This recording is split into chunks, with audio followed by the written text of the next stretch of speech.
Pemirsa, emiten perbankan digital PT Alobank Indonesia Tbk sukses mencatatkan pertumbuhan laba bersih mencapai 23% senilai 574 miliar rupiah di sepanjang tahun 2025. Di mana kenaikan laba bersih ini ditopang oleh kenaikan pendapatan bunga dan komisi perseroan.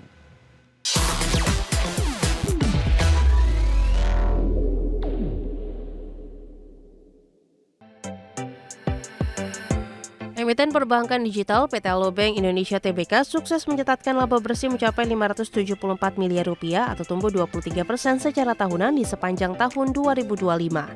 Di mana kenaikan laba ini ditopang pertumbuhan pendapatan bunga dan komisi di tengah kondisi makroekonomi yang masih menantang. Sementara itu, pendapatan operasional emiten berkode saham BBHI meningkat hingga 36% year on year menjadi 1,98 triliun rupiah. Dengan rincian pendapatan bunga bersih tumbuh 29% menjadi 1,44 triliun rupiah, sedangkan pendapatan berbasis biaya atau fee-based income juga melonjak 65% sebesar 543 miliar rupiah. Selain itu, dari sisi intermediasi, kredit yang disalurkan perseroan tembus 9,14 triliun rupiah pada akhir 2025 atau tumbuh dari tahun sebelumnya dengan kontribusi segmen retail dan wholesale. Meski demikian, pertumbuhan kredit tersebut masih relatif terbatas jika dibandingkan lonjakan dana pihak ketiga perusahaan. Adapun untuk segi permodalan bank juga tergolong sangat tebal dengan rasio kecukupan modal mencapai 74% atau jauh di atas ketentuan minimal regulator, termasuk ekuitas yang naik tipis 3% menjadi 7,50 triliun rupiah terutama ditopang akumulasi laba. Dengan modal yang besar dan basis nasabah diklaim telah menembus 14 juta, tantangan berikutnya bagi Alobank adalah menjaga kualitas pertumbuhan di masa depan. Berbagai sumber, IDEX Channel. Emiten konsumsi PT Sari Melati Kencana Tbk mendirikan anak usaha baru bernama PT Tradisi Baru Bakery atau PT TBBB pada tahun ini. Langkah pendirian usaha baru tersebut dilakukan sebagai bagian dari strategi diversifikasi bisnis perseroan. Corporate Sekretari PT Sari Melati Kencana Tbk, Andromeda Hermawan Tristanto menyampaikan bahwa pembentukan entitas baru ini merupakan langkah strategis perseroan dalam menjalankan kegiatan usaha serta keberlanjutan bisnis jangka panjang di bidang penyediaan akomodasi, penyediaan makan minum, serta perdagangan eceran roti dan kue. Sementara itu, dalam struktur kepemilikan, emiten berkode saham PZZA akan menjadi pemegang saham mayoritas dengan porsi 55,5% senilai 8,325 miliar rupiah. Kemudian sisanya dimiliki oleh sejumlah entitas dan individu, termasuk PT Jumi Sari Kenco sebesar 20%, PT Sri Boga Raturaya 10%, serta beberapa pemegang saham lainnya dengan porsi di bawah 3%.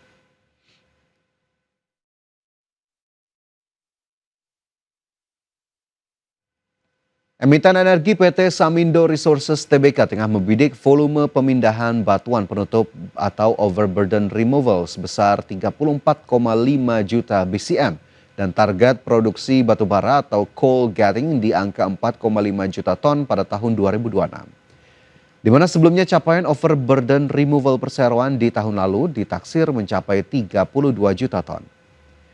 Corporate Sekretari PT Samindo Resources Tbk Ahmad Zaki Natsir mengungkapkan bahwa guna memastikan target 34,5 juta BCM, pihak manajemen telah memiliki strategi yang berorientasi pada kinerja untuk memastikan setiap entitas anak beroperasi dengan keandalan maksimal di tengah dinamika industri pertambangan. Adapun keberhasilan dari langkah optimalisasi ini terrefleksi pada realisasi kinerja bulan Januari 2026 yang bergerak positif hingga melampaui proyeksi awal, di mana volume overburden removal tercatat mencapai 3,1 juta BCM atau lebih tinggi dari target yang ditetapkan sebesar 2,8 juta BCM. Sedangkan pada segmen coal getting, emiten berkode saham MYOH ini merealisasikan produksi sebesar 519.000 ton dari target awal 490.000 ton.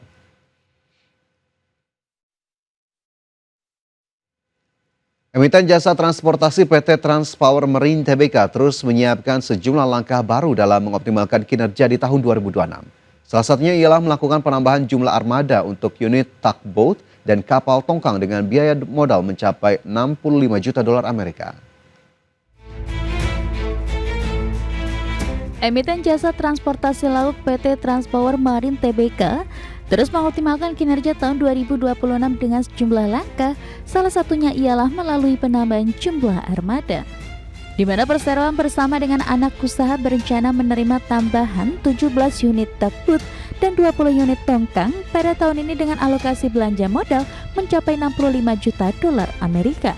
Corporate Sekretari PT Transpower Marine Tbk Rudi Sutiono menyampaikan bahwa selain untuk memperkuat kapasitas operasional dan mendukung kebutuhan pelanggan yang terus meningkat, penambahan armada ini merupakan bagian dari program peremajaan aset sekaligus berupaya tetap menjaga keandalan, efisiensi operasional, serta keberlanjutan kinerja jangka panjang.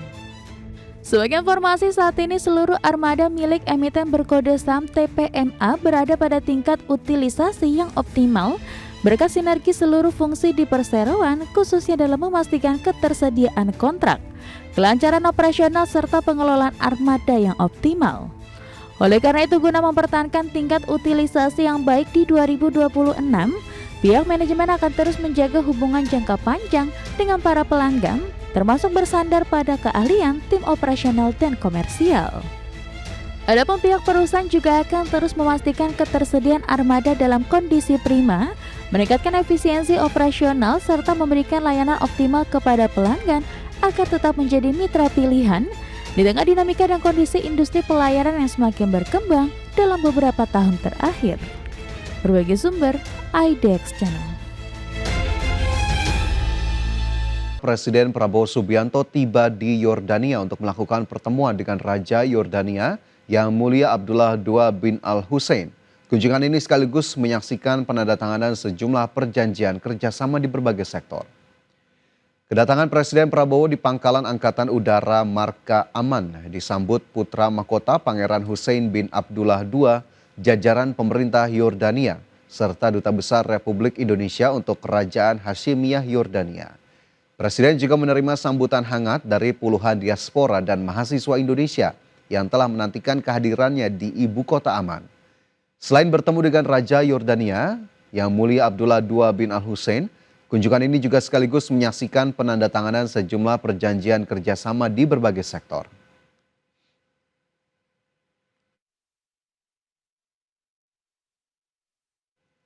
Menteri Keuangan Purbaya Yudi Sadewa menargetkan proyek gas abadi Blok Masela di Laut Arafura, Maluku Utara dapat mulai berproduksi pada tahun 2029. Proyek merupakan bagian dari proyek strategis nasional ini dijanjikan akan mendapat sejumlah kemudahan dari pemerintah lewat Satgas P2SP. Menteri Keuangan Purbaya Yudi Sadewa menargetkan proyek gas abadi Blok Masela di Laut Arafura, Maluku Utara dapat mulai berproduksi pada tahun 2029. Melalui Satgas P2SP, Purbaya memastikan pemerintah akan mempercepat realisasi PSN onshore LNG abadi Masela dengan menghilangkan berbagai hambatan dari sisi regulasi dan birokrasi internal pemerintah. Untuk memastikan kelancaran proyek, Kementerian Keuangan akan membentuk tim khusus yang bertugas mengawal percepatan Blok Masela, di mana operator proyek Inpex Corporation diminta melaporkan setiap kendala yang dihadapi. Purbaya menegaskan berbagai persoalan mulai dari perizinan investasi, impor, hingga aspek perindustrian akan diselesaikan secara terkoordinasi di dalam Satgas P2SP. Saya bilang ke mereka, ya udah kita set up tim di sini, di mana mereka bisa lapor itu secara reguler kapanpun. Nanti kita beresin di sini. Jadi saya akan melakukan mereka sebagai investor spesial, di mana kalau ada hambatan datanya ke sini, diberesinya di sini. Ini kan perwakilan pemerintah semua ya. Jadi kalau ada gangguan di hambatan di izin investasi, kita panggil kemudian investasi ke sini. Di perdagangan kita panggil impor dari sini. Di perindustrian kita panggil industrinya di sini. Lapangan abadi di Blok Masela merupakan lapangan gas laut dalam terbesar di Indonesia yang berada sekitar 160 km lepas pantai Pulau Yamdena. Diperkirakan, cadangan gas di blok tersebut mencapai 6,97 triliun kaki kubik. Dengan kontrak bagi hasil yang berlaku hingga 2055, berpotensi memproduksi 9,5 juta metrik ton LNG per tahun, 150 juta kaki kubik gas pipa per hari, serta kondenser sekitar 35.000 barel per hari. Jakarta, Raharjo Patmo, IDX Channel.